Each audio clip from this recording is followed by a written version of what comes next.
First he paced aimlessly about. Then he stopped, and he too began to stare at the ship.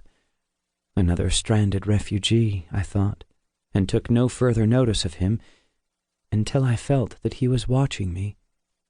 A refugee never loses his fear of the police, not even when he is asleep or when there is nothing to be afraid of, so I turned away with an affectation of bored indifference and started to leave the pier slowly, like a man who has no ground for fear.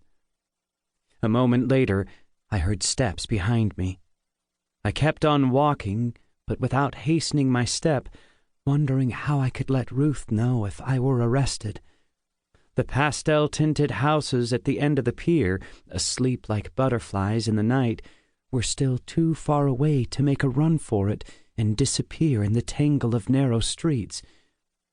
Now the man was beside me. He was a little shorter than I. "Are you a German?" he asked in German. I shook my head and kept on walking. "Austrian?"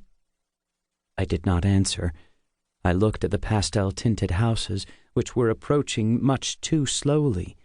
I knew there were Portuguese policemen who spoke German very well. "I'm not a policeman," the man said. I didn't believe him. He was wearing civilian clothes, but plain-clothes men had arrested me 6 times in Europe. I had papers, not a bad job, done in Paris by a mathematics teacher from Prague, but they wouldn't have stood close scrutiny. "I saw you looking at the ship," the man said. "That made me wonder." I mustered him with indifference. He didn't really look like a policeman, but the last plain-clothes man who had nabbed me in Bordeaux had looked as pathetic as Lazarus after 3 days in his grave, and he had been the most heartless of the lot. He had pulled me in even though he knew the Germans would be in Bordeaux next day, and it would have been all up with me if a kindly warden hadn't let me out a few hours later. "Do you want to go to New York?" the man asked. I did not reply. 20 yards more would do it. Then, if necessary, I could knock him down and run for it. "Here," said the man, reaching into his pocket, "are 2 tickets for that boat."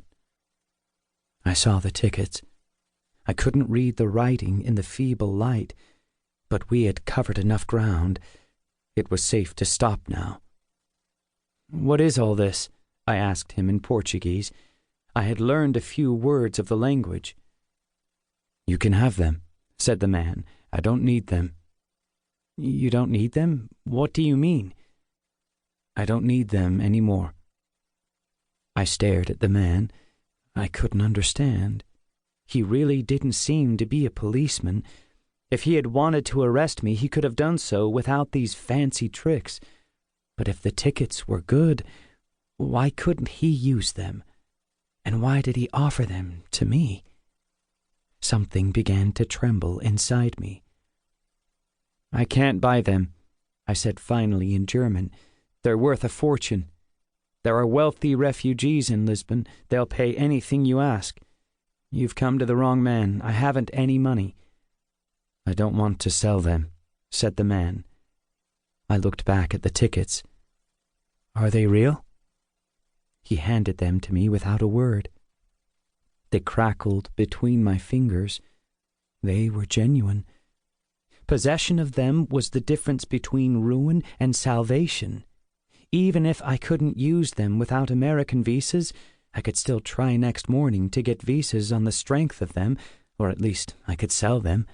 That would mean 6 months more survival. "I don't understand," I said.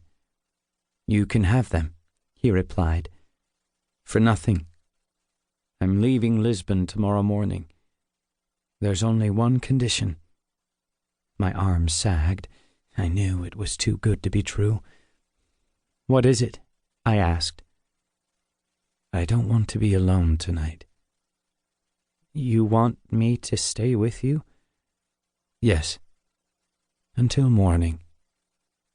"That's all?" "That's all." "Nothing else?" "Nothing else." I looked at him incredulously. I knew, of course, that people... To keep listening to this audiobook, I've left you a link in the description so you can do it, at no cost thanks to Audible's 30-day free trial.